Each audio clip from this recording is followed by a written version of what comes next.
मित्रों, हमारे लिए एक बहुत अनुपम अवसर है आजादी के अमृत महोत्सव के तहत और भारतीय संस्कृति के त्योहारों दशहरा और दीपावली के अवसर पर आयोजित इस पूर्वोत्तर भारत और प्रवासी भारतीय काव्य मिलन के आयोजन में आप सभी का साझा संसार की ओर से हार्दिक अभिनंदन है।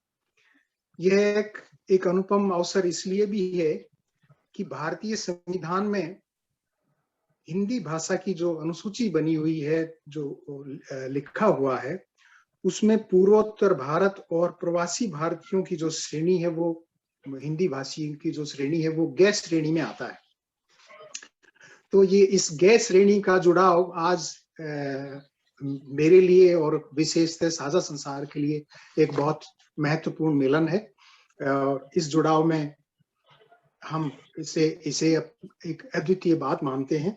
इस अवसर पर हमारे साथ हिंदी के जाने माने विद्वान श्री जितेंद्र श्रीवास्तव जी भी हैं।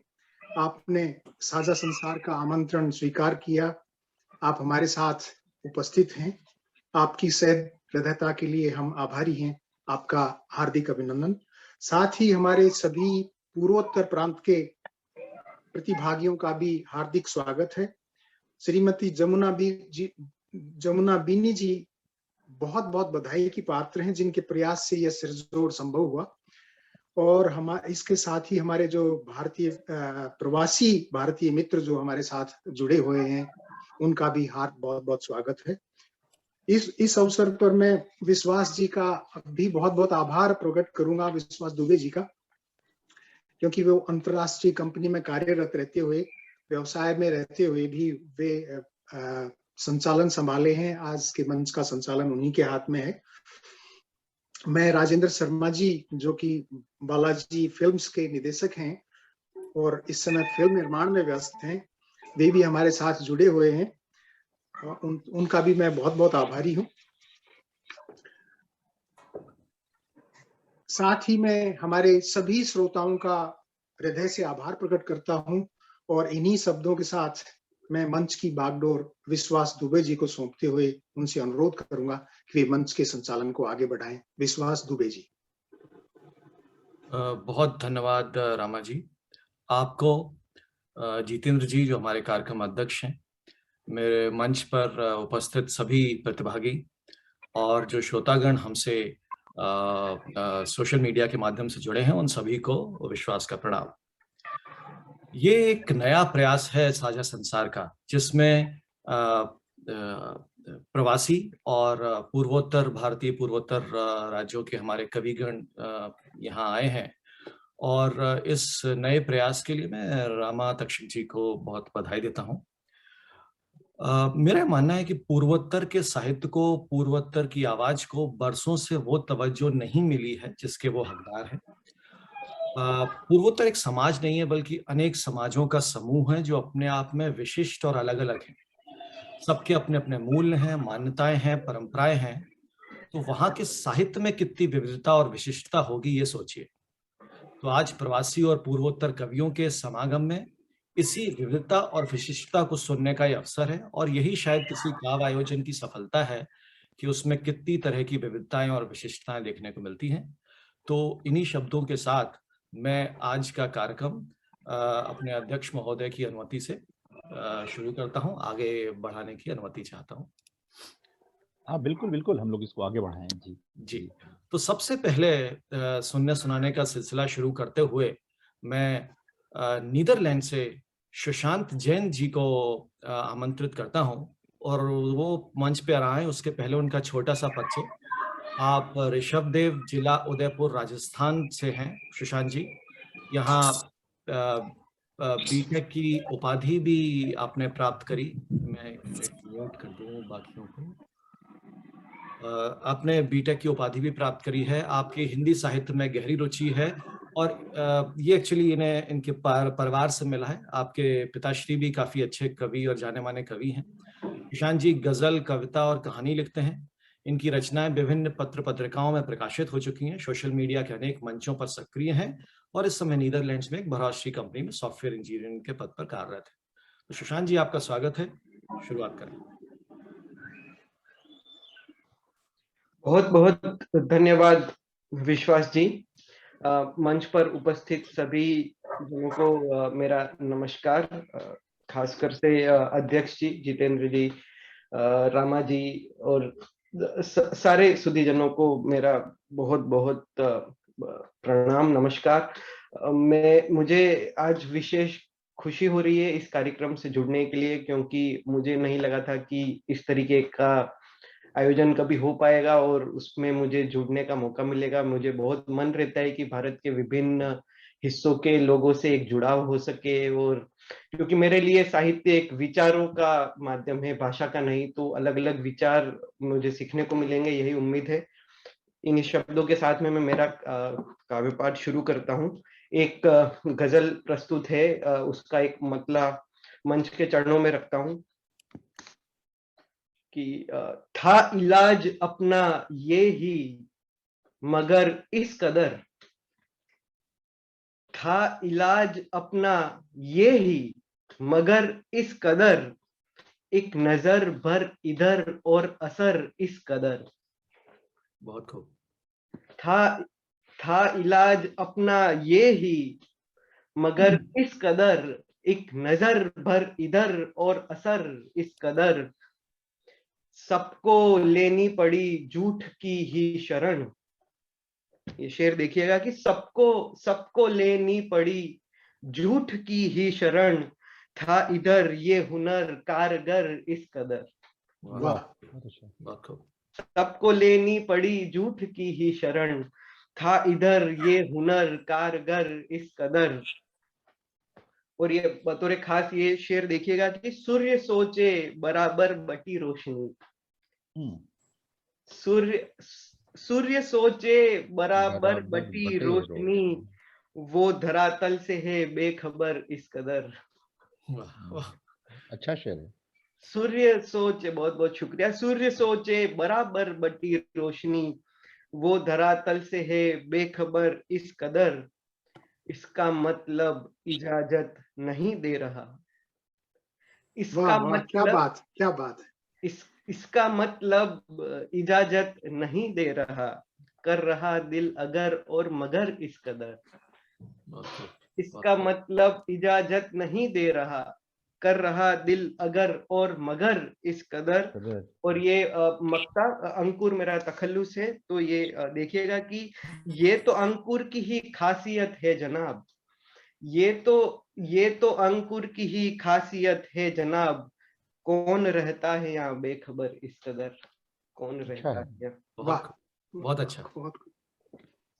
एक दूसरी गजल मतला देखिएगा कि बहुत छोटी बहर की गजल है कि फिर से नादान हो रहा हूं मैं, फिर से नादान हो रहा हूं मैं, यानी इंसान हो रहा हूं मैं। वाह, क्या बात है। फिर से नादान हो रहा हूं मैं, यानी इंसान हो रहा हूं मैं। दिल कोई पहली बार टूटा है, दिल कोई पहली बार टूटा है, क्यों परेशान हो रहा हूं मैं, क्यों परेशान हो। सबकी नजरों में अच्छा बनने को, सबकी नजरों में अच्छा बनने को, रोज कुर्बान हो रहा हूं मैं। वाह, बहुत अच्छा। और ये शेर देखिएगा कि लोगों के बीच कैसे रहना है, लोगों के बीच कैसे रहना है, सीख बेजान हो रहा हूं मैं। लोगों के बीच कैसे रहना है, सीख बेजान हो रहा हूं मैं। गम का ऐसा पहाड़ टूटा है, खाली मैदान हो रहा हूं मैं। वाह, गम का ऐसा पहाड़ टूटा है, खाली मैदान हो रहा हूं मैं। मुश्किलें जितनी पड़ रही मुझ पर, उतना आसान हो रहा हूं मैं।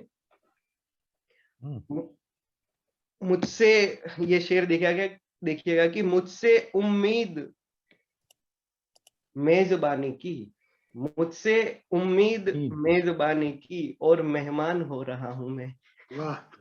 मुझसे उम्मीद मेजबानी की और मेहमान हो रहा हूं मैं। और ये मक्ता कि दुनियादारी में पड़ गया अंकुर, दुनियादारी में पड़ गया अंकुर, जिससे अनजान हो रहा हूं मैं। बहुत अच्छा, बहुत सुंदर। ये एक अंतिम गजल मेरी तरफ से। इसके बाद में मैं अपने कलाम को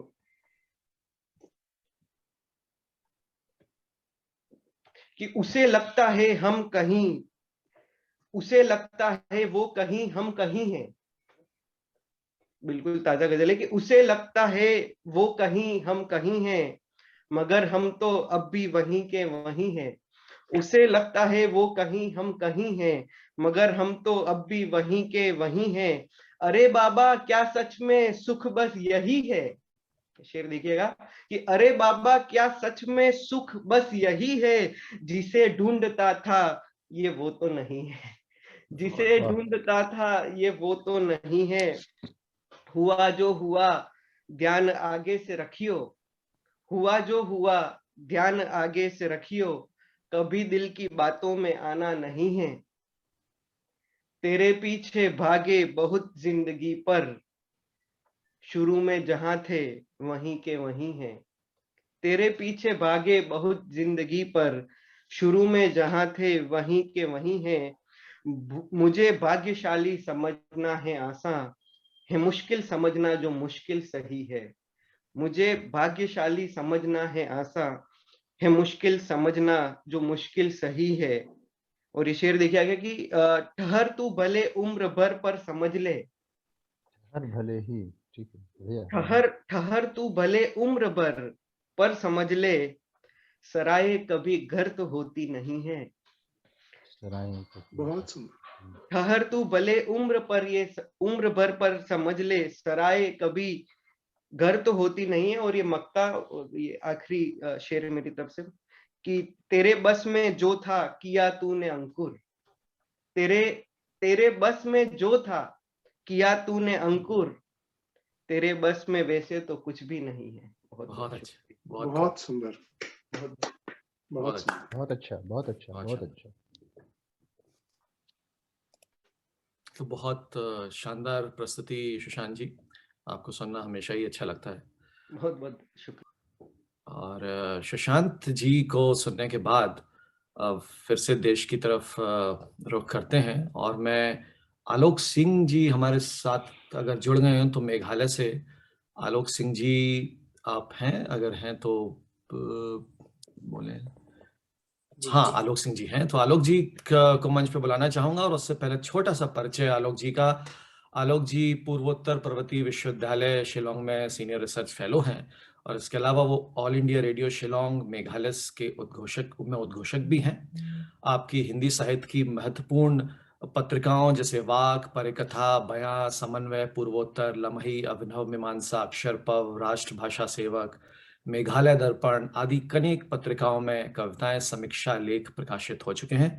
बहुत सुनने को उत्सुक हैं आपको आलोक सिंह जी, मंच पर आइए। सादर मंच को प्रणाम करते हुए और आज के इस कार्यक्रम की अध्यक्षता कर रहे आदरणीय प्रोफेसर जितेंद्र श्रीवास्तव सर का सादर उनको अभिवादन करते हुए सीधे मैं अपनी कविता को लेकर आपके बीच प्रस्तुत करता हूं। मेरी जो पहली कविता आप सबके सम्मुख यहाँ प्रस्तुत करने जा रहा हूं उसका शीर्षक है घास। उगना चाहती हूँ शान से, उगना चाहती हूँ शान से, मैदानों में, दीवारों के कोनों में, जहां भी मिल जाए जगह उगना चाहती हूँ। पढ़ना चाहती हूँ पृथ्वी का भूगोल, बदलना चाहती हूँ शहरों और कस्बों को, मनुष्य की स्थिति को, उनके अंदर बैठे गहरे अवसर नियत बोध को, नैतिक उलझनों को, अपने उहापोह को, अपने संकटों को और झंझटों के बितान को बुझाना चाहती हूँ। पारदर्शी सिर पर ओस की बूंदे लेकर हजारों की प्यास को गवाही देना चाहती हूँ, गवाही देना चाहती हूँ अंधेरे के खिलाफ, गवाही देना चाहती हूँ अंधेरे के खिलाफ, जीवन के बीचों बीच जाकर उसकी आंख और ताप में झुलस कर भर्राई आवाज में बाग देकर स्वर देना चाहती हूँ उन दोनों कुंवारी बहनों के चित्कार को जो मार दी गई क्यों में। जलकर देना चाहती हूँ, जलकर देना चाहती हूँ क्रूर होती दुनिया में चारों तरफ रोशनी। और पूछना चाहती हूँ देश के चश्मे पर पड़ी मिट्टी को, बचाना चाहती हूँ पेड़ को ठूठ होने से, नदियों को सूखने से, पहाड़ों को कंक्रीट होने से, मुल्क को कृत्रिम रोशनियों से। तोड़ना चाहती हूँ साहित्य के बनाए गए मठों को, उखाड़ना चाहती हूँ जिन्होंने गाड़े हैं साहित्य की जमीन पर भगवे झंडे घास होकर भी। एक छोटी सी रचना, बहुत सुंदर, बहुत सुंदर। आपके बीच, धन्यवाद सर, आप सबके बीच प्रस्तुत करना चाहता हूं। गजल का मतलब कुछ इस तरीके से है कि उछालो यूं नहीं पत्थर, हवा को चोट लगती है, कि उछालो यूं नहीं पत्थर, हवा को चोट लगती है, कि तुम्हारी बेवफाई से वफा को चोट लगती है, कि तुम्हारी बेवफाई से वफा को चोट लगती है। अगला इसी में बंद है कि हमारा प्यार जिंदा है किसी के दिल की धड़कन में, कि हमारा प्यार जिंदा है किसी के दिल की धड़कन में। न काटो प्यार की टहनी, खुदा को चोट लगती है, कि उछालो यूं नहीं पत्थर, हवा को चोट लगती है। अगला इसी भी बंद है आप सबके बीच कि हमारे घर के आंसू से भिगोया आपने दामन, कि हमारे घर के आंसू से भिगोया आपने दामन। बिखर जाए कहो कितना, सजा को चोट लगती है, कि उछालो यूं नहीं पत्थर, हवा को चोट लगती है। अगला बंदिशी में आप सबके बीच, हमारी माँ दुआ हमको कि सुबह से शाम देती है, हमारी माँ दुआ हमको, न ढाओ तुम सितम इतना, दुआ को चोट लगती है, कि उछालो यूं नहीं पत्थर, हवा को चोट लगती है। अंतिम बंद इसी में आप सबके बीच कि कभी पुरवाइयां आए दरीच खोल कर रखना, कभी पुरवाइयां आए दरीचे खोल कर रखना, घरों से लौट जाने पर घटा को चोट लगती है, कि उछालो यूं नहीं पत्थर, हवा को चोट लगती है, कि तुम्हारी बेवफाई से वफा को चोट लगती है। बहुत बहुत धन्यवाद। अच्छा बहुत है, ही अच्छा है, बहुत आवाज भी सुंदर, अच्छी है। बहुत सुंदर। अच्छा है, तरन्नुम तो बहुत पढ़ रहे हैं। ही अच्छा था आलोक जी, आपने दोनों ही तरन्नुम में भी गा दिया और वैसे भी कविता सुना दी। सो बहुत ही मजा आ गया, काफी अच्छा था। और उसके बाद मैं अब आगे बढ़ता हूँ और मैं मॉरिशस से सुनीता पाहुजा जी को आवाज लगाऊंगा। और उनके मंच पर आने से पहले मैं उनका छोटा सा परिचय। सुनीता जी गत 35 वर्षों से भारत सरकार के विभिन्न मंत्रालयों में हिंदी की सेवा में रत हैं और आपको 2010 से 13 तक विदेश मंत्रालय के प्रतिनियुक्ति पद पर कैरेबियन देश त्रिनिदाद और टोबागो में स्थित भारत उच्चायोग में द्वितीय सचिव हिंदी एवं संस्कृति के पद पर भी आप कार्यरत रही हैं सुनीता जी। और आप इस समय नवंबर 2020 से मॉरिशस में भारतीय उच्चायोग में द्वितीय सचिव हिंदी एवं संस्कृति के पद पर कार्यरत हैं। आपके कई लेख और कविताएं पत्रिकाओं में प्रकाशित हो चुके हैं और हम भी आपको सुनने के लिए उत्सुक हैं। आइए सुनीता जी। बहुत बहुत आभार विश्वास जी, और साझा संसार की इस सुंदर पहल के लिए सभी को बधाई देती हूँ। पूर्वोत्तर भारत और प्रवासी भारतीय काव्य मिलन के इस सुंदर कार्यक्रम का आयोजन करने के लिए भी और मुझे आमंत्रित करने के लिए बहुत बहुत आभार। अध्यक्ष महोदय आदरणीय जितेंद्र श्रीवास्तव जी को प्रणाम करती हूँ, तक्षक जी को प्रणाम, सभी जुड़े सुधीजनों को, रचनाकारों को नमन करती हूँ। और इस समय हमारे साथ देश विदेश से जितने भी साथी सोशल मीडिया से जुड़े हैं उन सबका अभिनंदन करती हूँ। बहुत आभार विश्वास जी, आपने मेरा परिचय दिया इतने सुंदर शब्दों में, और आशा करती हूँ कि जितने लोग हम जुड़ेंगे चिर समय तक जुड़े रहेंगे। और कविता का शीर्षक है पहला कदम। जैसा कि आपने भी बताया कि 10 साल पहले मेरा चयन हुआ था ट्रिनिडाड और टोबैगो के लिए, तो उस चयन के बाद मैंने ये कविता लिखी थी। कविता का शीर्षक है पहला कदम। मैंने देखी है एक हकीकत, मैंने देखी है एक हकीकत, खुद को उड़ते हुए देखा है मैंने, परों के साथ नहीं बिना परों के खुद को उड़ते हुए देखा है मैंने। आप हैरान ना हो सुनकर, यह मेरा ही ख्वाब था उड़ने का।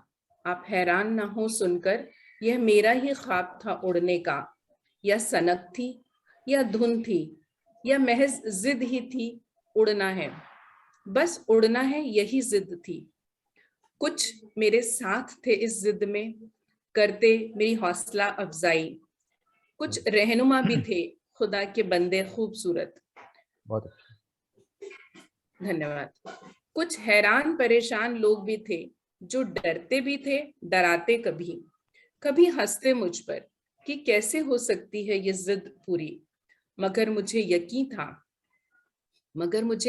था कि हकीकत की जमीन पर पांव रखने से पहले, किसी बहुत ऊंची मंजिल को पाने से भी बहुत पहले, जरूरी था, बहुत जरूरी कि पहला कदम रखा जाए, पहला कदम रखा जाए ख्वाबों की दुनिया में।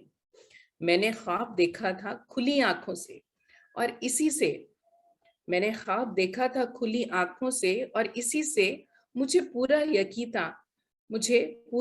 था कि ख्वाबों की दुनिया में मेरे पहले कदम के नीचे ही थी ठोस जमीन मेरी मंजिल की। मेरा पहला कदम ही था मेरा रास्ता। हाँ सच, मेरे पहले कदम ने ही दी मुझे मेरी मंजिल, मेरे उड़ने की ताकत। पहला कदम। समय है शायद 1-2 मिनट का, तो पहला कदम तो जरूर बना मुझे मेरी मंजिल की तरफ ले जाने का कारण। लेकिन सच कहूं तो इस कदम के पीछे और आगे की हर यात्रा के पीछे ताकत रहे मेरे पति, मेरा परिवार। हमेशा मुझे उनका संबल मिलता रहा, पर कभी कभी ताकत देने वाले को भी डर लगने लगता है, अपने लिए नहीं लेकिन शायद मेरे लिए भी, कि सब मेरे लिए ठीक हो, मेरा स्वास्थ्य ठीक रहे, मुझे कुछ अतिरिक्त कुछ परेशानियां ना हो। तो एक कविता जो मेरे पति को समर्पित है। मुझे पंख, शीर्षक है पंख कतरना मत तुम। मुझे पंख देकर उड़ना सिखाया तुमने, आसमां को छू लूं ये हौसला दिलाया तुमने। मुझे पंख देकर उड़ना सिखाया तुमने, आसमां को छू लूं ये हौसला दिलाया तुमने। अब मेरी इन ऊंचाइयों से डरना मत तुम, अब मेरे ये पंख कतरना मत तुम। हाँ मेरे अस्तित्व का सार तुम हो, हाँ मेरे अस्तित्व का सार तुम हो, मेरे इस जीवन रथ का आधार तुम हो। अब जो ये पकड़े गति तो डरना मत तुम, अब मेरे इस रथ से उतरना मत तुम। निस्संदेह मेरे व्यक्तित्व का यथार्थ तुम हो, मेरे लिए भवसागर का पार तुम हो। निस्संदेह मेरे व्यक्तित्व का यथार्थ तुम हो, मेरे लिए भवसागर का पार तुम हो। बस चाहती हूँ इतना, तुम भी मुझसे सदा यही कहो। बस चाहती हूँ इतना, तुम भी मुझसे सदा यही कहो। मेरे लिए मेरा संसार तुम हो, मेरे लिए मेरा संसार तुम हो। मुझे सुनने के लिए आभार आप सबका। बहुत बढ़िया, बहुत अच्छा, बहुत सुंदर, धन्यवाद। बहुत ही अच्छी प्रस्तुति सुनीता जी, और मैं आपकी दोनों ही कविताओं से काफी प्रभावित हुआ। पहली थी कि मेरा पहला कदम ही था मेरा रास्ता, और दूसरी कविता में तो शायद आपने हर आज मॉडर्न नारी जो आगे बढ़ रही है उसकी भावनाओं को रख दिया कि मेरी इन ऊंचाइयों से डरना मत तुम, पंख कतरना नहीं तुम। बहुत ही शानदार। नहीं, मैं इस समय भी मतलब सबके सामने ये स्वीकार करना चाहूंगी कि मेरे 2 बेटे, 2 बहुएं और मेरे पति, ये सब मतलब पूरा मेरा साथ देते हैं। जिससे मैं मॉरिशस में रहूं या पहले कभी ट्रिनिडाड में रही, तो हर किसी का इतना संबल मिलता है कि मैं अकेली जहां होती हूँ वहां होते हुए भी अकेला महसूस नहीं होती। और ईश्वर की कृपा से मेरे माता पिता का आशीर्वाद भी मेरे साथ है। तो और आप सबकी शुभकामनाएं। धन्यवाद। आलोक जी ने और सुशांत जी ने भी बहुत सुंदर कविताएं सुनाई। आगे हम प्रतीक्षा करते हैं सबके सुंदर प्रस्तुतियों की। आभार। तो आपकी इन शानदार प्रस्तुति के बाद मैं डॉक्टर प्रदीप त्रिपाठी जी को आवाज देना चाहूंगा। हालांकि मैंने उनका मैसेज पढ़ा। प्रदीप जी, आप जुड़ पाए हैं? मतलब ऑडियो आपका चालू है? प्रदीप त्रिपाठी जी अगर सिक्किम से।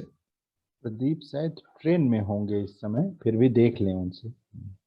ठीक है, तब तक आगे बढ़ते हैं। और प्रदीप जी अगर हैं तो आप मैसेज करें चैट पे। तो मैं फिर अब आगे बढ़ते हुए डॉक्टर जमुना बिनी को अरुणाचल प्रदेश से जो हमारे साथ जुड़ी हैं उनको आमंत्रित करता हूं।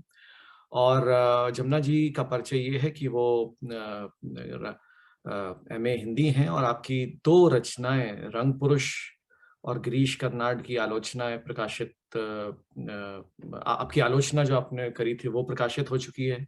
आपका आदिवासी गीत गाता है कविता संग्रह और उइमोक न्याशी लोक कथा संग्रह प्रकाशित हो चुका है।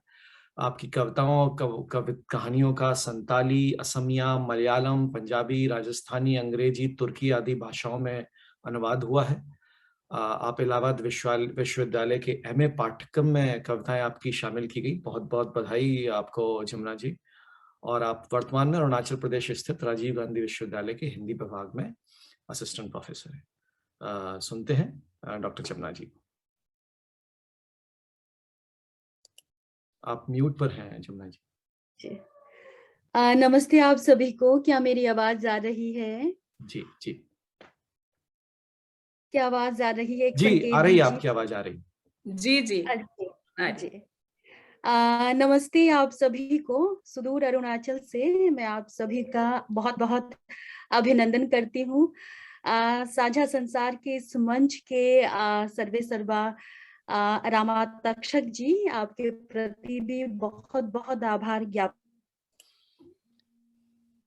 आदरणीय आप कवियों में से एक है। आज इस मंच पर आपके साथ आप इसकी अध्यक्षता कर रहे हैं और मैं यहाँ एक सहभागी के रूप में, एक प्रतिभागी के रूप में उपस्थित हूँ। ये मेरा सौभाग्य है। आपको मैं नमन करती हूँ। और बाकी जितने भी देश विदेश के जितने भी कवि कवित्रियां जो इस मंच पर, इस वैश्विक ये मंच है और इस पटल पर, एक वर्चुअल मोड पर इस पटल पर जुड़े हुए हैं, आप सबका मैं बहुत बहुत अभिनंदन करती हूँ। मैं आज मंच पर कुल 3 कविताएं, बहुत छोटी छोटी 3 कविताएं हैं। तो चूंकि हमारे यहाँ नेटवर्क की बहुत समस्या रहती है, तो मैं चाहती हूँ कि मैं तुरंत जल्द से जल्द। बल्कि अपना वीडियो ऑफ करके जमुना पढ़िए तो आवाज ज्यादा क्लियर आ जाएगी। थोड़ी देर के लिए वीडियो ऑफ करके पढ़ लीजिए। बल्कि इनको नेटवर्क की प्रॉब्लम आ गई है वहां पर।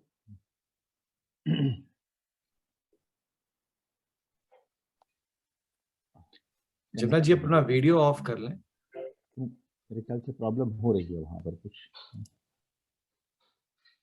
मैं ही आपका वीडियो स्टॉप कर दिया है मैंने। अब आप ऑडियो कोशिश करें। शायद दोबारा आएंगी क्या वो? दोबारा कनेक्ट होंगी शायद वो। 1 मिनट वेट कर लेते हैं। जी जी। बहुत अच्छी कवित्री हैं जमुना।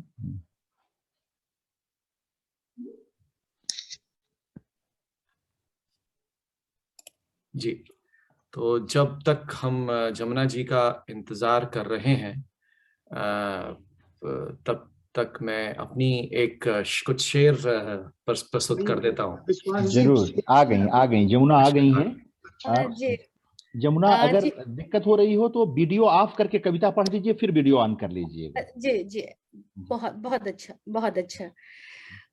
नेटवर्क की यहाँ समस्या है। मैं ये बता रही थी कि मैं आदिवासी पृष्ठभूमि से मैं आती हूँ, ट्राइबल सोसाइटी से मैं बिलोंग करती हूँ, तो मेरी अधिकांश कविताएं उसी भावबोध को व्यक्त करती है। बहुत मेरी अच्छी कविता है, आदिवासी बहुत अच्छी कविता है आदिवासी आपकी। जी, मेरी आदिवासी पृष्ठभूमि को सबसे पहली कविता है तथा कथित। तो कविता इस प्रकार है। भगत सिंह सुखदेव को हम जानते हैं, पर क्या मातमुर जामो मोजिरुबा का नाम सुना तुमने कभी? मातमुर जामो मोजिरुबा अरुणाचली स्वतंत्रता सेनानी थे। हमें पता है गाय तुम्हारे लिए महज एक पशु नहीं। हमें पता है गाय तुम्हारे लिए महज एक पशु नहीं, एक जीवित श्रद्धा पूरित संपत्ति है। लेकिन मिथुन किस पशु का नाम है ये तुम नहीं जानते। मिथुन दरअसल यहाँ के पूर्वोत्तर के समाज में मिथुन भैंस की प्रजाति का एक पशु है, जिसका धार्मिक और सांस्कृतिक महत्व है। लेकिन मिथुन किस पशु का नाम है ये तुम नहीं जानते। हमने अपना लिया तुम्हारा पहनावा, खान पान, बोली। सवाल ये है तुमने हमें कितना अपनाया। हमारे ऊपर बहुत कुछ और बहुत सारा लिखा तुमने। कितना अंतर तुम्हारी और हमारी लेखनी में, कितना अंतर तुम्हारी और हमारी लेखनी में। तुम्हारा लेखन सहानुभूति से भरा, तुम्हारा लेखन सहानुभूति से भरा, और हमारा लेखन आत्मसम्मान से मदमाता, और हमारा लेखन आत्मसम्मान से मदमाता। ये पहली कविता थी। इसके बाद दूसरी कविता है, ये भी छोटी सी कविता। कविता का शीर्षक है बचे रहने की उम्मीद। जब नदी तुम्हें लीलने के लिए आगे बढ़ी, तुम ऊंचे पहाड़ों में भाग गए, घने जंगलों के लंबे और चौड़े पैरों पर चढ़ गए, स्वयं को और अपनी नस्ल को बचाने विलुप्ति से, स्वयं को और अपनी नस्ल को बचाने विलुप्ति से। तुम्हारे आदिवासी बोध ने बतलाया, तुम्हारे आदिवासी बोध ने बतलाया, तुम्हें पहाड़ों और जंगलों की ओर भागना चाहिए, तुम्हें पहाड़ों और जंगलों की ओर भागना चाहिए। वहां दुश्मनों से महफूज रहते आए अनगिनत काल से। तुम भागते जाते हो जब तक तुम्हारी सांसें नहीं रुकती, पैर जवाब नहीं देता, फिर तुम आश्वस्त होते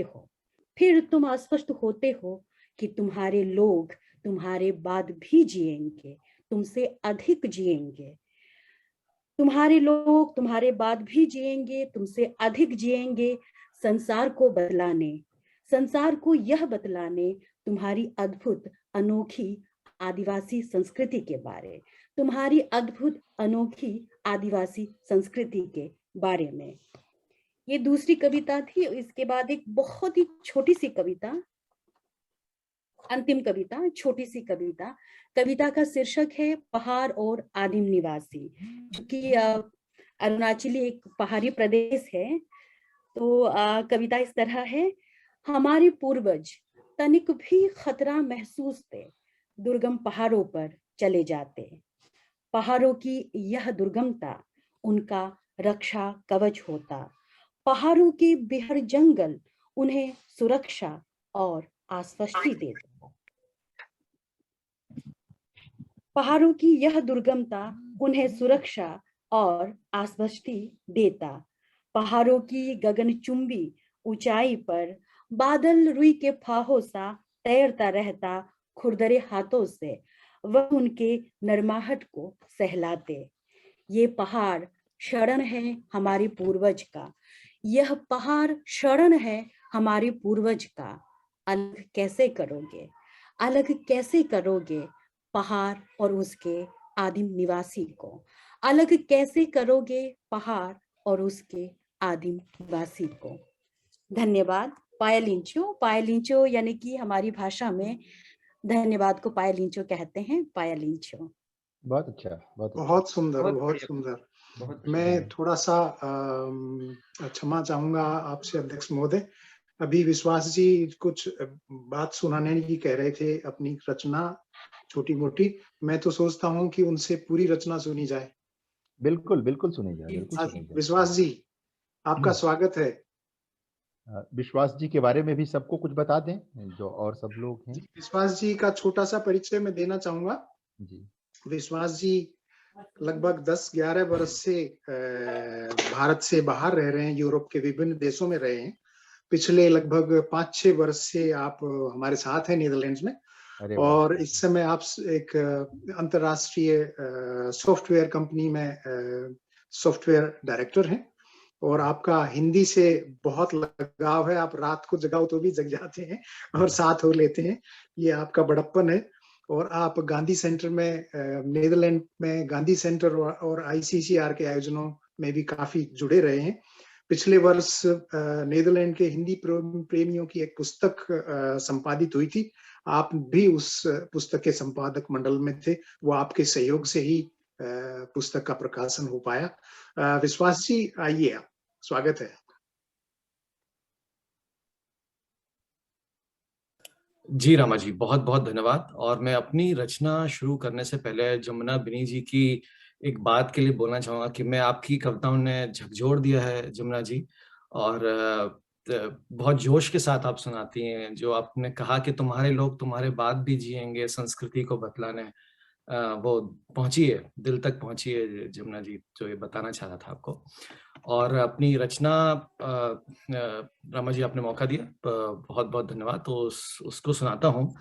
और मेरी रचना है खुश नजर आइए। ये मैंने अभी कोरोना काल के समय ही लिखी थी, और उस समय की रचना है। तो कविता कुछ इस तरह है। खुश नजर आइए, आप जिंदा हैं जनाब, खुश नजर आइए, हर चलती सांस के लिए खुल के मुस्कुराइए, आप जिंदा हैं जनाब, खुश नजर आइए। खफा होने के तो मिलेंगे बहाने बहुत, किसी एक बात पर तो गले लग जाइए, आप जिंदा हैं जनाब, खुश नजर आइए। खिलखिलाता वो शख्स शायद अंदर अकेला हो, खिलखिलाता वो शख्स शायद अंदर अकेला हो, उसको अपने आसपास होने का एहसास दिलाइए, आप जिंदा हैं जनाब, खुश नजर आइए। गिले शिकवे की दरारें मुलाकातों में ही सिलती हैं, गिले शिकवे की दरारें मुलाकातों में ही सिलती हैं, जो रूबरू न सही गूगल मीट या जूम पर ही आइए, आप जिंदा हैं जनाब, खुल के मुस्कुराइए। बहुत अच्छा, बहुत अच्छा। क्यों तुम्हारी आंखें नम है, क्यों तुम्हारी आंखें नम है, ऐसा भी क्या गम है, दर्द खुद का लगेगा कम, जरा नजर तो घुमाइए, आप जिंदा हैं जनाब, खुल के मुस्कुराइए। कुछ को कंधा ना मिला तो कुछ घर पहुंचे ही नहीं, कुछ को कंधा ना मिला तो कुछ घर पहुंचे ही नहीं, अगर आप हंसते बतियाते अपनों में बैठे हैं तो शुक्र मनाइए, आप जिंदा हैं जनाब, खुल के मुस्कुराइए। जो थे महफिलों की जान कायदे से रुखसत ना हो सके, जो थे महफिलों की जान कायदे से रुखसत ना हो सके, जहां चार यार मिलें एक नई मजलिस सजाइए, आप जिंदा हैं जनाब, खुल के मुस्कुराइए। और अंत में है कि माना रात स्याह घनेरी है, माना रात स्याह घनेरी है और रास्ता दिखता नहीं, पर सुबह होने को ही है, ये सोच के मुस्कुराइए, आप जिंदा हैं जनाब, खुश नजर आइए। बहुत अच्छा, बहुत अच्छा। बहुत सुंदर, बहुत सुंदर। बहुत बहुत आभार विश्वास जी, हमारा निवेदन बहुत स्वीकार करने के खूबसूरत, लिए। बहुत धन्यवाद। बहुत और सुंदर। अब मेरे ख्याल से प्रदीप त्रिपाठी जी अगर आ गए हों तो आप उनको आमंत्रित कर लें। प्रदीप जी, आप जोड़, प्रदीप जी मुझे दिख नहीं रहे हैं। मेरे ख्याल से प्रदीप अब डिस्कनेक्ट भी हो गए हैं क्या? नहीं, लग तो रहा मुझे है। दिख नहीं रहे हैं। तो रामा जी सिलसिला आगे बढ़ाते हैं, और जी जी मैं जी। फिर बुलाना चाहूंगा अंकुर गुप्ता जी को सिंगापुर से। अंकुर जी मूलतः पंजाब के निवासी हैं, और कई वर्षों से सिंगापुर में रह रहे हैं। आप डॉक्टर हैं, बहुराष्ट्रीय दवा कंपनी में मेडिकल डायरेक्टर के रूप में कार्यरत हैं। आपको बचपन से कविता लिखने का शौक है और काफ़ी कुछ लिखा है आपने। आपकी पंजाबी गीत और कविताएं, गज़लें और शेर प्रकाशित हुए और आप रूह का मुसाफिर के नाम से लिखते हैं। स्वागत है अंकुर जी। जी बहुत बहुत शुक्रिया विशेष जी और पूरे मंच को मेरा प्रणाम। मैं आज अमेरिका में हूँ, सुबह के 6:30 बजे हैं कैलिफोर्निया में। तो मुझे मौका देने के लिए बहुत बहुत शुक्रिया। मैं बस बताना चाहूंगा, मेरा ये पहला काव्य संग्रह माही मीत, ये पिछले हफ्ते ही प्रकाशित हुआ है। बधाई आपको, बधाई आपको। तो इसमें मैंने पूरी प्रेम की एक यात्रा जो कशिश से लेकर रूहानियत तक जाती है, तो 9 पड़ाव प्रेम के, वो उसमें मैंने लिखे हैं। तो मेरा आपसे विनम्र निवेदन है, हिंदुस्तान में ये अमेज़न पे अवेलेबल है और इंडिया के बाहर ये किंडल पे अवेलेबल है। बहुत अच्छा, बहुत अच्छा। तो आपने तो सूफी कविता का मामला बना दिया इस हकीकी से इस मजाजी तक। चलिए ठीक है। हाँ जी जी। मैंने इस किताब की शुरुआत ही इस तरह से की है कि प्रीत ने प्रेम से वादा कर दिया, प्रीत ने प्रेम से वादा कर दिया, बिरहा की पीड़ को आधा कर दिया। प्रीत ने प्रेम से वादा कर दिया, बिरहा की पीड़ को आधा कर दिया। आस की जोगन रास खेलती है, मीरा को छुआ तो राधा कर दिया, मीरा को छुआ तो राधा कर दिया। ये पूरी यात्रा ही प्रेम की कुछ ऐसी है इस पूरी किताब में। तो मैं काव्य पाठ शुरू करता हूँ। कोशिश करूंगा अगले 5-6 मिनट में 1-2 शेर, और अगर हो सका तो 1-2 गजलें आपको सुनाऊंगा जरूर। जरूर। 2 लाइनों में, पहली मेरी शायरी का हस्ताक्षर है, मैंने कुछ साल पहले, सिर्फ 2 लाइनों में पूरी जिंदगी का सार। कि किसी ने मुझसे पूछा क्या है बचपन, जवानी, बुढ़ापा और मर जाना। किसी ने मुझसे पूछा क्या है बचपन, जवानी, बुढ़ापा और मर जाना। मैंने कहा उसका आना, मुझसे मिलना, मेरा ना होना और चले जाना। मैंने कहा उसका आना, मुझसे मिलना, मेरा ना होना। क्या बात। शुक्रिया। एक मतलब और एक शेर के रेत में पानी की उम्मीदें टांग बैठे। सुनिए, रेत में पानी की उम्मीदें, रेत में पानी की उम्मीदें टांग बैठे, दरिया के जहाज पर सहरा लांग बैठे। रेत में पानी टांग बैठे, दरिया के जहाज पर सहरा, क्या खुदा मिल जाए, और जब खुदा मिला फिर तुझे मांग बैठे। सब छोड़ दिया कि खुदा मिल जाए, फिर तुझे मांग बैठे। अच्छा है, अच्छा है, बढ़िया, शुक्रिया। अच्छा है, अच्छा है। एक गजल के कुछ शेर आपके सामने। कि समझता है तो फिर संभलता क्यों नहीं, समझता है तो फिर संभलता क्यों नहीं, उड़ने में खतरा है तो चलता क्यों नहीं। समझता है तो फिर संभलता क्यों नहीं, उड़ने में खतरा है तो चलता क्यों नहीं, और मर्जी की राह नहीं तो राह की मर्जी सही, मंजिलें कई हैं घर से निकलता क्यों नहीं।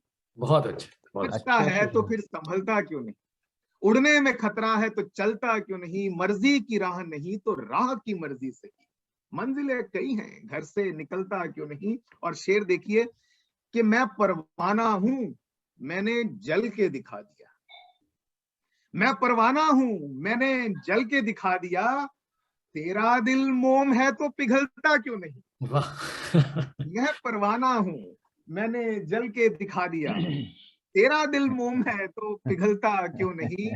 अच्छा और अच्छा एक बहुत ही नाजुक शेर कि जो मेरे इख्तियार में था सब बदल दिया, जो मेरे इख्तियार में था सब बदल दिया, अब तेरी बारी है मुकद्दर बदलता क्यों नहीं। अच्छा शेर। जो मेरे इख्तियार में था सब बदल दिया, अब तेरी बारी है मुकद्दर बदलता क्यों नहीं। और शाम का लिहाज ना चिरागों की शर्म, ना शाम का लिहाज ना चिरागों की शर्म, ये कैसा सूरज है अब ढलता क्यों नहीं। बहुत अच्छा। शाम का लिहाज ना चिरागों की शर्म, ये कैसा सूरज है अब ढलता क्यों नहीं। और एक बहुत ही नाजुक शेर पे गौर करिए कि यतीम खाने में खेलते बच्चे सा है दिल, यतीम खाने में खेलते बच्चे सा है दिल, बहल तो जाता है पर मचलता क्यों नहीं। बहुत अच्छा। यतीम खाने में खेलते बच्चे सा है दिल, बहल तो जाता है मचलता क्यों नहीं। और उसकी उम्मीद नहीं रही तो याद भी ना आए, उसकी उम्मीद नहीं रही तो याद भी ना आए, जो सुलगता है अंदर वो जलता क्यों नहीं। उसकी उम्मीद नहीं रही तो याद भी ना आए, जो सुलगता है अंदर वो जलता क्यों नहीं। और ये आखिरी शेर कि क्या कमी रही आरजू की परवरिश में, क्या कमी रही आरजू की परवरिश में, ख्वाब कोई आंखों में पलता क्यों नहीं।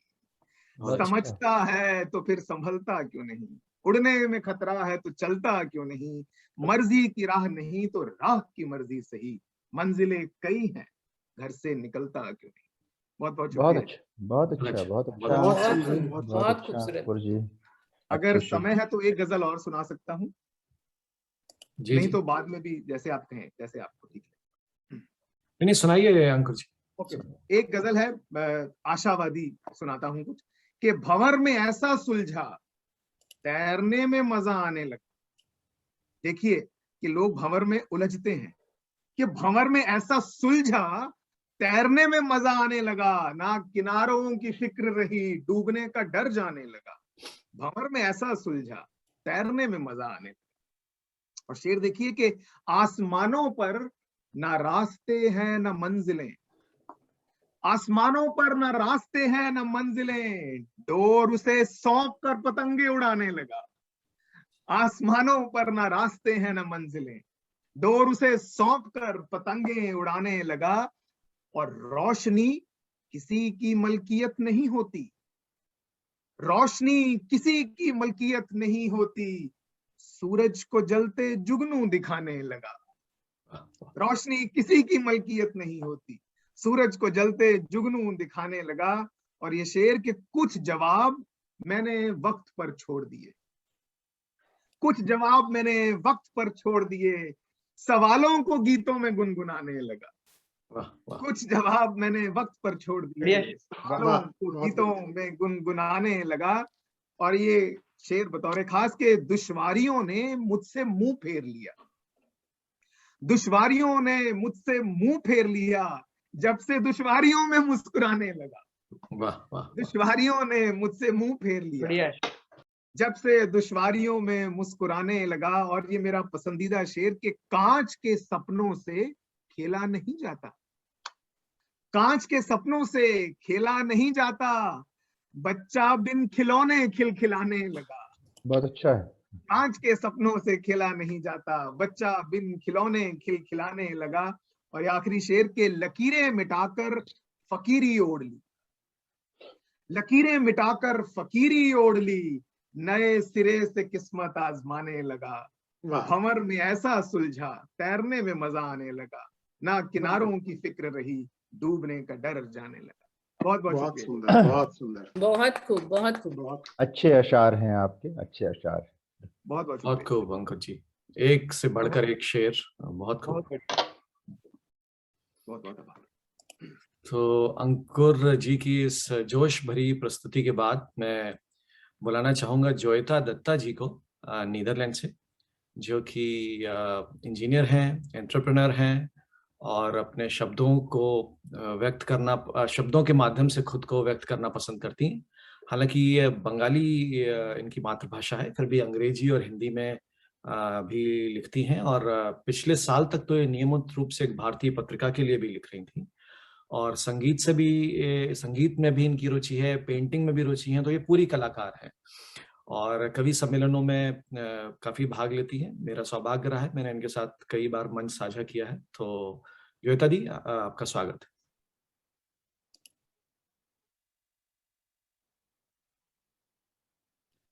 अनम्यूट कर लीजिए, अनम्यूट कर म्यूट पर लीजिए। हैं आप जोयता जी। ओके, अभी आई एम जी ऑडिबल? हाँ ठीक है, ओके। सबको मेरा नमस्कार और विश्वास जी बहुत शुक्रिया इतना अच्छा इंट्रोडक्शन देने के लिए। और मैं तो रामा तक्षक जी का भी बहुत शुक्रिया अदा करना चाहती हूँ मुझे यहाँ पे बुलाने के लिए इस मंच पर, इस पटल पर, क्योंकि मैं कोई कवि नहीं हूँ। आप सब लोग इतने अच्छे लिखने वाले और स्कॉलर्स हैं हिंदी के, तो मेरे लिए एक ये खुशनसीबी है कि मैं आप सबके साथ ये पटल पर हूँ आज और शेयर कर रही हूँ। जैसे कि विश्वास जी ने कहा है कि मैं बंगाली हूँ और लिखती भी हूँ, इंग्लिश में ज़्यादा लिखती हूँ, एक मैगजीन के लिए रेगुलर बेसिस पे लिखती थी। और हिंदी में मैंने अपना लेखन शुरू किया कुछ जस्ट 3-4 साल पहले। तो और मैं खुद को कवि नहीं समझती हूँ, क्योंकि ये मैं बस कोशिश करती हूँ और आप जैसे लोगों से इंस्पिरेशन लेती हूँ और बहुत अच्छा लगता है जब ऐसे मंच पर या पटल पर आके इतने अच्छे लोगों को सुनने का मौका मिलता है, and that is more pleasure for me. लेकिन मैं आज खुद की लिखी हुई कुछ सुनाने जा रही हूँ। ये एक्चुअली मेरे लिए थोड़ा इसलिए स्पेशल है ये कविता, क्योंकि this was my first poem which I wrote in Hindi में, पहली लिखी हुई है कुछ साल पहले। तो मैंने सोचा कि आज मैं वही शेयर करती हूँ आप सबके साथ। इसका कॉन्टेक्स्ट कुछ ऐसा है कि हम सब लोग जिंदगी में कुछ उलझनों में और कुछ पहेलियों में उलझते रहते हैं, और हमें ये लगता है कि कोई बाहर से कोई आएगा और हमारे ये सवालों का, ये हमारे ये जो पहेली होते हैं, जो उलझन होता है, तो कोई आके उनको सुलझाएगा। लेकिन जिंदगी के रास्ते में जब हम वक्त बीतता जाता है, हम लोगों से मिलते हैं, दोस्ती होती है, सब होती है, हमें लगता है कि कोई होगा जो आके हमारे दिल के जो ये सब इतने सारे जो उलझने हैं वो सुलझाएगा। लेकिन आखिरकार ये समझ में आता है कि हम ही हैं जो उस उस पहेली को सुलझा सकते हैं, ना कि बाहर से कोई आके हमें हमारी जिंदगी के, हमारे अंदर की जो सोच या उलझन या पहेली है उसको सुलझा सकता है। तो इसी के ऊपर बेस्ड है, मैं पढ़ती हूँ। एक पहेली थी वो, किसी से ना सुलझती थी वो। एक पहेली थी वो, किसी से ना सुलझती थी वो। कितने आए कितने गए, कोशिश सबने बहुत किए। कितने आए कितने गए, कोशिश सबने बहुत किए। वो भी थे इंतजार में, कोई तो होगा इस भीड़ में। वो भी थी इंतजार में, कोई तो होगा इस भीड़ में। समझ पाए जो दिल की बात को, सुलझा पाए जो इस पहेली को। एक दिन किसी ने दिया दस्तक, दिल की बातें हुई बहुत, लेकिन वो पहेली और उलझती गई। समझ पाई वो आखिरकार, सुलझाना नहीं है किसी की बस की बात। समझ पाई वो आखिरकार, सुलझाना नहीं है किसी की बस की बात। उलझती जो रहती थी अपने ही अंदर, उलझती जो रहती थी अपने ही अंदर, नजर कैसे आए किसी को बाहर। समझ पाई वो इस राज को, नए सिरे से जब पहचानी खुद को। समझ पाई वो इस राज को, नए सिरे से जब पहचानी खुद को। बहुत शुक्रिया। बहुत अच्छा, बहुत बहुत सुंदर। अच्छा, बहुत अच्छा, बहुत अच्छा, बहुत अच्छा। शुक्रिया। और अभी मैंने सोचा कि ये तो जैसे मैंने कहा कि मैं खुद को नहीं कवि समझती हूँ, और आप सब लोग का सुन के मुझे बहुत इंस्पिरेशन मिलता है। ऐसे ही मेरे जो संगीत के, म्यूजिक के उस्ताद जी हैं, वो एक शायर भी है, और उनकी एक गजल है जो मुझे बहुत पसंद है। तो मैंने सोचा कि आज मैं आप सबके साथ वो भी शेयर करती हूँ। तो ये मेरे उस्ताद जी चांद जिया जी की लिखी हुई गजल है। खुशी और गम की हदें सोचता हूँ, खुशी और गम की हदें सोचता हूँ, तो हद से ज्यादा तुम्हें सोचता हूँ। खुशी और गम की हदें सोचता हूँ, तो हद से ज्यादा तुम्हें सोचता हूँ। मैं तन्हाइयों के दरीचों से अक्सर, मैं तन्हाइयों के दरीचों से अक्सर, मेरी समत आते तुम्हें देखता हूँ। अच्छा है। मेरी समत आते तुम्हें देखता हूँ। करूं किस तरह राह अपनी मुतय्यन, करूं किस तरह राह अपनी मुतय्यन। मैं हर हुस्न में मंजिलें देखता हूँ, मैं हर हुस्न में मंजिलें देखता हूँ। बिछड़ जाता है मुझसे हर बार मिलकर, बिछड़ जाता है मुझसे हर बार मिलकर। मैं मंजिल हूँ उसकी या फिर रास्ता हूँ, मैं मंजिल हूँ उसकी या फिर रास्ता क्या बात हूँ। है, बहुत बढ़िया। मैं कुछ देर पहले जवा शाख पर था, मैं कुछ देर पहले जवा शाख पर था। शाख पर था। न जाने जमीन पर मैं कब आ गिरा हूँ, न जाने जमीन पर मैं कब आ गिरा हूँ। बिल्कुल। बहुत अच्छा। गले से लगाकर भी क्यों आंख नम है, गले से लगाकर भी क्यों आंख नम है। मैं बिछड़ा हूँ उससे कि उससे मिला हूँ, मैं बिछड़ा हूँ क्या उससे बात है, वाह, कि बहुत उससे मिला हूँ। खुशी और गम की हदें सोचता हूँ तो हद से ज्यादा तुम्हें सोचता हूँ। शुक्रिया। बहुत सुंदर। बहुत बढ़िया, बहुत बढ़िया गजल। बहुत अच्छी अच्छी हैं, बहुत बहुत अच्छी सुंदर, बहुत अच्छी सुंदर। कविताएं, बहुत अच्छी कविताएं। शुक्रिया। बहुत ही अच्छी कविताएं और गजल जो आपने अपने उस्ताद जी की सुनाई, बहुत ही अच्छा रहा जयदास जी। और आपका जो पहला रचना थी जिसमें आपने बताया कि हमें ही अपनी उलझनें सुलझानी है और इस देखने का एक पर्सपेक्टिव है, बहुत खूब। तो आगे बढ़ते हैं और अब मैं बुलाना चाहूंगा आसाम से विपुल रेगोन जी को, जो कि एक कवि हैं, कथाकार हैं। आपने असमिया, हिंदी और मलयालम भाषाओं में लिखा है। आपके 2 असमिया काव्य संग्रह प्रकाशित और 2 हिंदी उपन्यास प्रकाशित हो चुके हैं। आप असम संत्रीय संगीत महाविद्यालय में लेक्चरर हैं। तो विपुल रेगोन जी, आपका स्वागत है।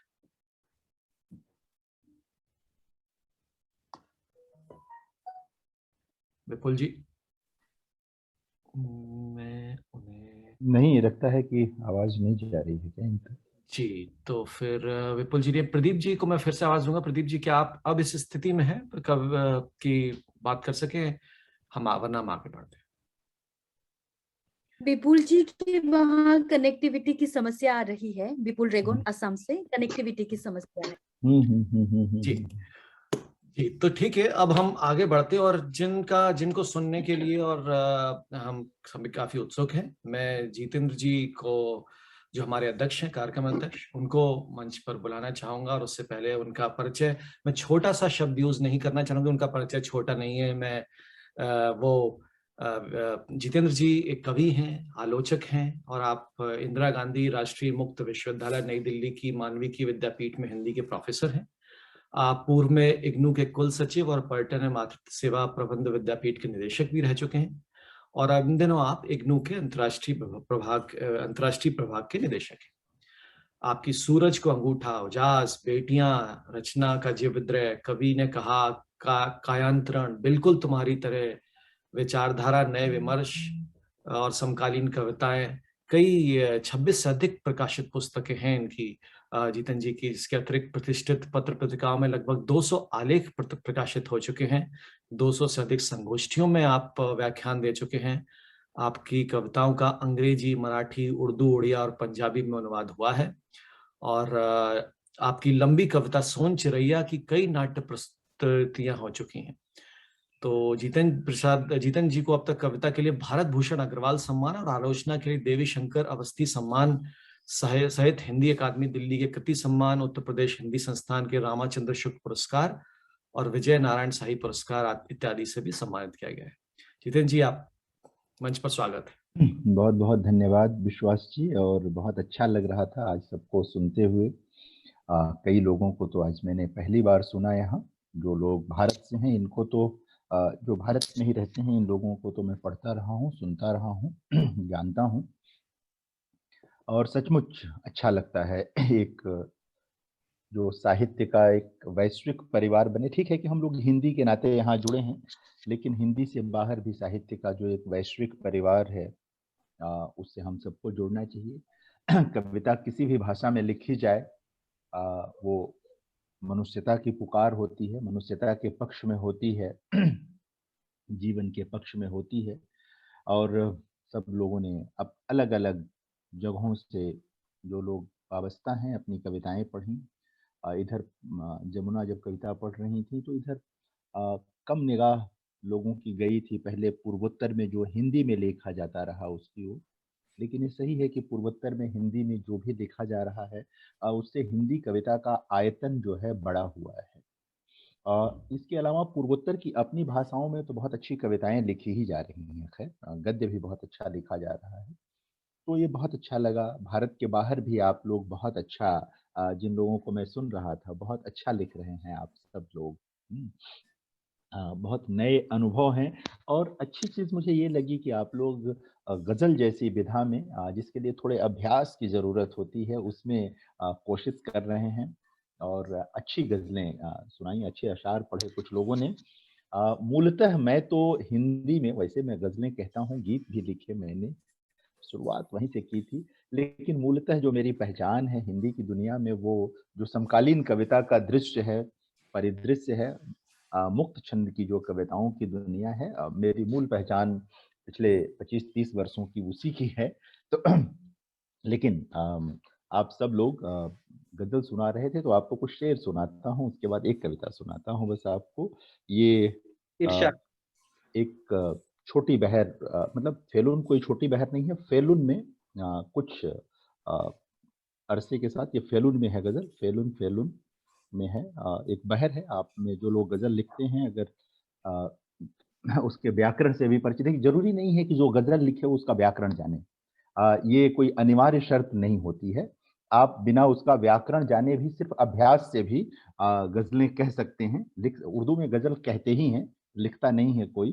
सही तो बात। ये है, ये फेलून में, सुनिए, हिंदी में है पूरी तरह ये गज़ल। संध्या रात में डूब चुकी है, देखो जनता ऊब चुकी है। क्या बात है, वाह!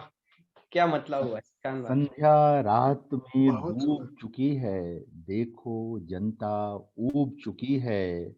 महज करो हो बातें तुम तो, महज करो हो बातें तुम तो, पर चुन वह महबूब चुकी है, देखो जनता ऊब चुकी है। खूब फले फूले घर उसका, वह तो प्यार में डूब चुकी है।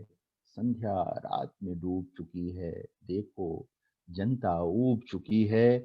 और शेर सुनिए कि अब तो पीछा छोड़ो साहिब, अब तो पीछा छोड़ो साहिब, वह तुमसे अब ऊब चुकी है। ठंड बिला जाएगी अब तो, चौतरफा उग धूप चुकी है। संध्या रात में डूब चुकी है, वाह, बहुत अच्छे, बहुत देखो अच्छे, बहुत जनता खूब। ऊब बढ़िया चुकी रवि। है। तो ये कभी काफी गजलें, कभी 100 से अधिक गजलें कभी लिखी थी, कभी कभी अब भी लिख लेता हूँ, कुछ मुक्तक भी कह लेता हूँ, गीत भी। लेकिन मेरी मूल दिशा तो जो हिंदी का समकालीन आ, ये है। आप छोटी सी एक कविता आप लोगों के लिए पढ़ता हूँ पिछले दिनों, लेकिन मैं चाहता हूँ कि एक ऐसी कविता पढ़ूं जो आसानी से सब तक पहुँचे। इस संग्रह की सूरज को अंगूठा की पहली ही कविता पढ़ देता हूँ आप सबके लिए। सपने अधूरी सवारी के विरुद्ध होते हैं, सपने अधूरी सवारी के विरुद्ध होते हैं। स्वप्न पालना हाथी पालना नहीं होता, जो लोग शौक रखते हैं चमचों दलालों और गुलामों का, कहे जाते हैं स्वप्नदर्शी सभाओं में, सपने उनके सिरहाने थूकने भी नहीं जाते। वाह, स्वप्न पालना हाथी पालना नहीं होता, जो शौक रखते हैं चमचों दलालों गुलामों का, कहे जाते हैं स्वप्नदर्शी सभाओं में, सपने उनके सिरहाने थूकने भी नहीं जाते। सृष्टि में मनुष्यों से अधिक हैं यातनाएं, यातनाओं से अधिक हैं सपने, सपनों से थोड़े ही कम हैं सपनों के सौदागर, जो छोड़ देते हैं पीछा सपनों का ऐरे गहरे दबावों में, जो छोड़ देते हैं पीछा सपनों का ऐरे गहरे दबावों में, फिर लौटते नहीं सपने उन तक, सपनों को कमजोर कंधे और बार बार चुंधियाने वाली आंखें रास नहीं आती। क्या वाह, बात। सपनों को वाह, कमजोर कंधे और बार बार चुंधियाने वाली आंखें रास नहीं आती। उन्हें पसंद नहीं वे लोग जो ललक कर आते हैं उनके पास, फिर छुई मुई हो जाते हैं। सपने अधूरी सवारी के विरुद्ध होते हैं, क्या बात। सपने अधूरी बहुत सवारी अच्छे, के बहुत विरुद्ध होते हैं। बहुत खूब। तो अच्छा लगा आप सबके साथ आज यहाँ उपस्थित होकर, कविताएं सुनकर बहुत सुंदर। और सुनाकर भी बहुत अच्छा लगा। मन हो तो आपको एक प्रेम कविता सुना देता हूँ। जी अवश्य। जी जी जी जी स्वागत है। या प्रेम जी कविता स्वागत। से अलावा एक और कविता सुनाता हूँ मैं आपको। छोड़िए प्रेम जी। कविताएं तो बहुत, आज प्रेम का बहुत क्या है मामला लगा, बहुत अच्छी चीज है। खैर वो राम दुलारी एक कविता सुनाता हूँ आप। ये राम दुलारी नहीं रही गई राम के पास, बुझे स्वर में कहा माने। राम दुलारी नहीं रही गई राम के पास, बुझे स्वर में कहा माने। मैं अपलक निहारता रहा माँ को थोड़ी देर, उनका दुख महसूस कर सकता था मैं।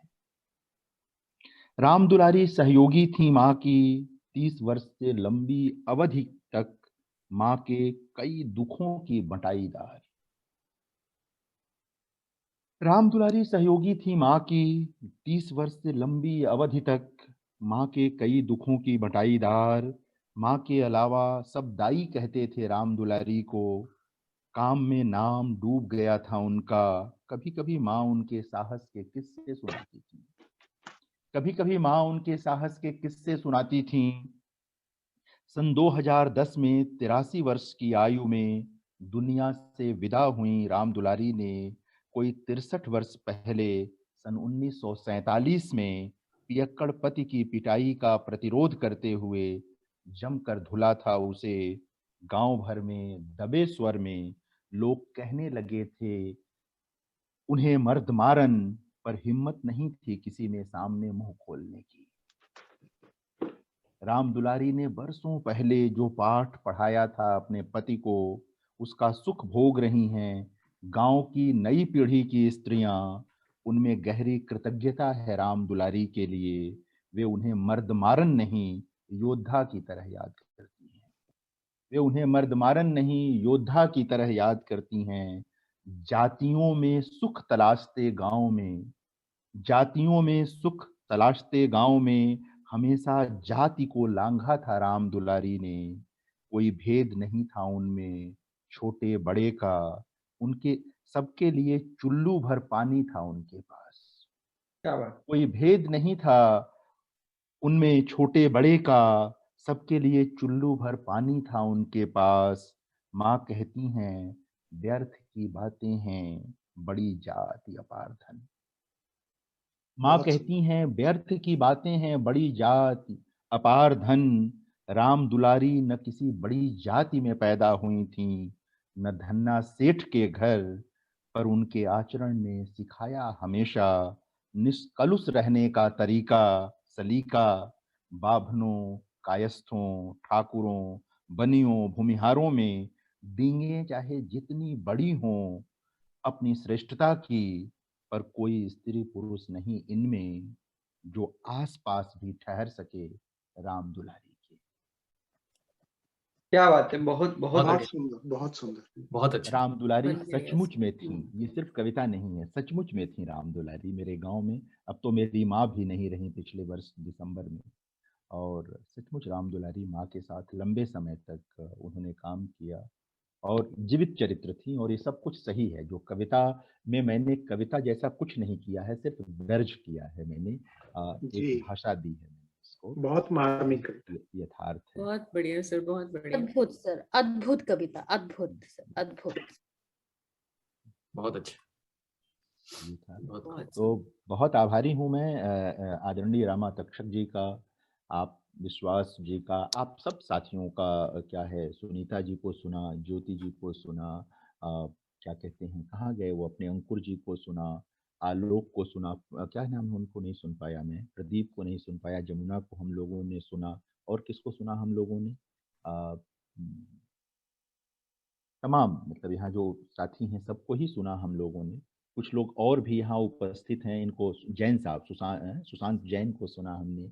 हाँ अच्छा लगा, धीरे धीरे एक्सेंट बदल गया है सुशांत का, बाहर रहते रहते लग रहा है थोड़ा सा उसको, थोड़ा सा देखिए। वो डॉक्टर हैं, क्या नाम है उनका, अंकुर। अंकुर भी लंबे समय से विदेश में है, लेकिन उन्होंने अपना उच्चारण जो है वो ठीक रखा है। तो बहुत अच्छी कविताएं हैं सुशांत, इसको अन्यथा मत लीजिएगा, बिल्कुल अन्यथा मत लीजिएगा। और विश्वास वगैरह सब लोग हैं ना, हम लोग क्या होता है कि कई बार अंग्रेजी बोलते हुए, अंग्रेजी में काम करते करते हम लोगों का एक्सेंट बदल जाता है। तो एक आप तो उदयपुर के हैं, उदयपुर की तो का उच्चारण तो बहुत अच्छा है, उदयपुर का उच्चारण तो बहुत ही अच्छा है। और राजस्थान में तो हिंदी प्रदेश का है, बहुत अच्छे शेर हैं आपके, असार बहुत अच्छे हैं। तो थोड़ा सा ना वो करने की बहुत अच्छी, मतलब महफिल ठीक है, बहुत अच्छी रही। मेरी बहुत सारी शुभकामनाएं सबके प्रति, आभार भी और आदर भी। ठीक है सर, शुक्रिया। बहुत धन्यवाद जितेंद्र जी, और आपकी रचनाओं के लिए और आपके जो सुझाव और अच्छी वक्तव्य के लिए। मैं अब रामा जी को आमंत्रित करता हूँ धन्यवाद प्रस्ताव के लिए।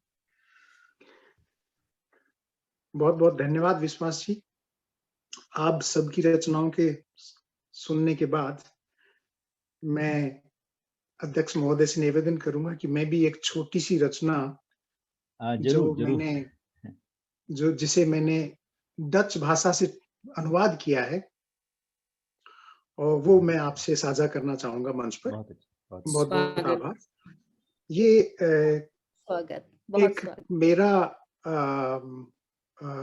सौभाग्य समझिए कि कुछ माह पहले मैं अपनी पत्नी के साथ कहीं गया था छोटे से गांव में, और उस गांव में उस होटल के बाहर 1 किलोमीटर 2 किलोमीटर पैदल चलने के बाद वहां पर एक छोटा सा रास्ता बना हुआ था, करीब 8-10 किलोमीटर लंबा।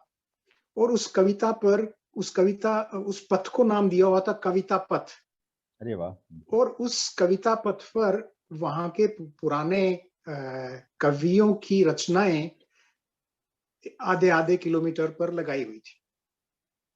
उन्हीं में से ये एक कविता है जो मैं आपसे साझा कर रहा हूं। ये कविता है आद्रियान रोनाल्ड होल्स्ट की, जो 1888 में पैदा हुए थे और 1976 में उनका देहावसान हुआ। और ये अपने मित्र के यहाँ, जिनका नाम निकोलस था, और ये जो गांव था उसका गांव था नाबेन, जिसमें मैं गया हुआ था। और ये डोनाल्ड होल्स्ट भी अपने मित्र से उस नाबेन गांव में मिलने जाया करते थे। तो उस रूट पर लगी हुई उनकी कविता का शीर्षक है द प्लूखर। द प्लूखर डच शब्द है, इसका हिंदी अनुवाद है खेतीहर मजदूर। कविता है, नहीं चाहिए मुझे फसल का अनाज, नहीं चाहिए मुझे फसल का अनाज, रखने को छान छप्पर है नहीं मेरे पास, कुछ अधिकार नहीं है मेरा अपना, संपदा हूं मैं तुम्हारी ही। संपत्ति मेरी केवल एक है, संपत्ति मेरी केवल है एक ही, दिशाएं मैं देता रहूं तुम्हारे शब्दों को। संपत्ति मेरी केवल है एक ही, दिशाएं मैं देता रहूं तुम्हारे शब्दों को। बनता रहूं कारवां तुम्हारी जीभ का, हल चलाता रहूं तुम्हारे शब्दों का। है दायित्व सौंपा है तूने मुझे, है दायित्व सौंपा तूने मुझे, बीच विस्तृत भूमि और ये ऊंचे खेत।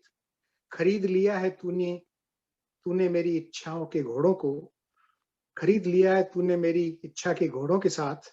जहां तक मैं देखता हूं समुद्र मुझे दिखाई देता है, हो चुकी है मेरी थकान शांत और दुर्बल। चाह मेरी केवल है एक ताकत, इस एहसास को सहन करने के लिए कि मैं पैदा हुआ था शरद ऋतु में और इसी दुनिया में होगा मेरा मरण। आप भले से जानते हैं कि कैसे फफक सुबकने वाले विलाप के रूप में मेरे चारों ओर घूमती उस बीती हुई सुंदरता में से उदासी भी मेरा टालमटोल करती है। आप भले से जानते हैं कि कैसे फफक सुबकने वाले विलाप के रूप में मेरे चारों ओर घूमती उस बीती हुई सुंदरता में से उदासी भी मेरी टालमटोल करती है। अब तो मैं तुम में लगभग खोसा गया हूं, मैं फिर से कलियों को नहीं देखूंगा, नई आशाओं के पुल कभी बांधूंगा। आप केवल मुझे फसल में विश्वास दिलाएं ताकि मैं सेवा करता रहूं शुरू से आखिरी तक, ताकि मैं यह जान सकूं कि आपके उद्देश्य ने मुझे चुना है। भूमि पर एक मन से हल चलाने वाला बनना, एक सुंदरता के निर्माण के लिए ढलते सांझ की लालिमा सा अकेले में प्यार करना खिलाफत है। वह सही राह चलते पटरी छोड़ छलांग है। नम्रता पूर्वक झुके रहना ही उस पर उसके घर का जलता हुआ त्याग की मृत्यु का मंद चिराग, एक खेतीहर मजदूर।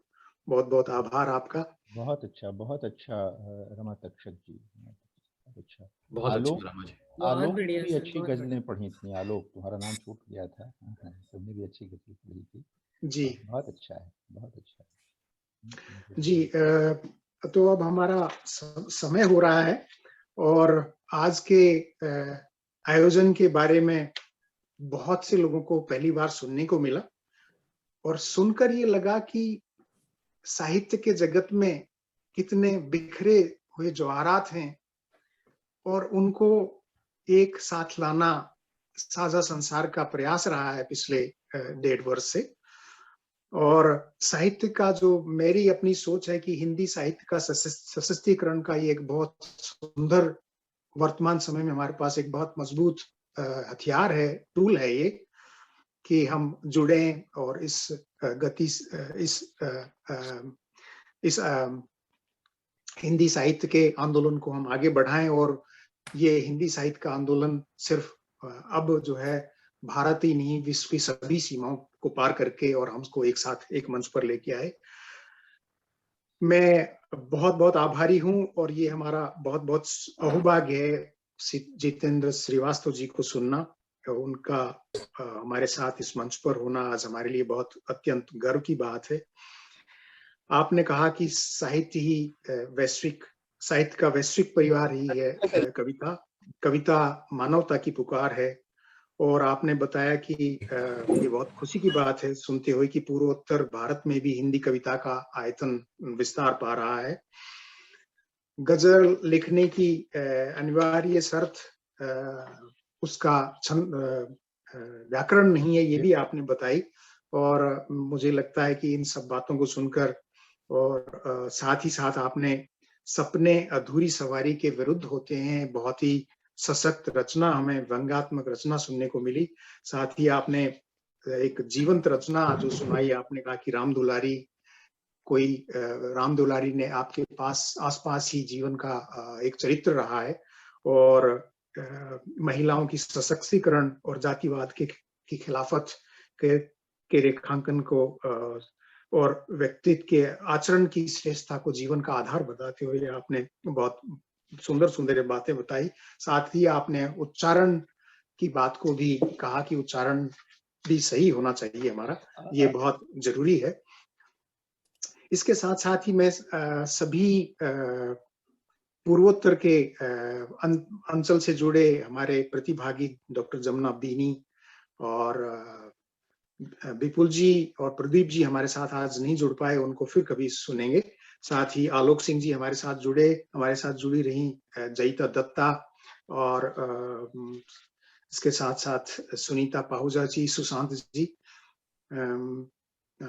मैं आप सभी का आभारी हूँ। हो सकता है मैं किसी का नाम न ले पाया हूँ इस समय, तो मेरा आभार स्वीकार हो। इसी शब्दों के साथ हम फिर मिलेंगे।